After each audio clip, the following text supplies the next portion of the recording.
If your document get jammed at the Epson brother like this, you just simply open the lid like this,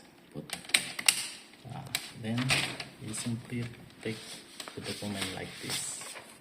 It's easy. And you simply turn back like this. Just push with gentle, and you're ready. The blink is stopped, and you're ready to scan again. Okay, thank you, brother. Thanks for watching. Then push OK. You're ready to scan again like this.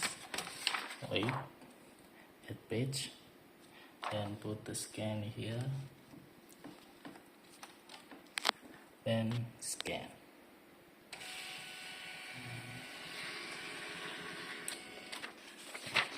Okay, nice.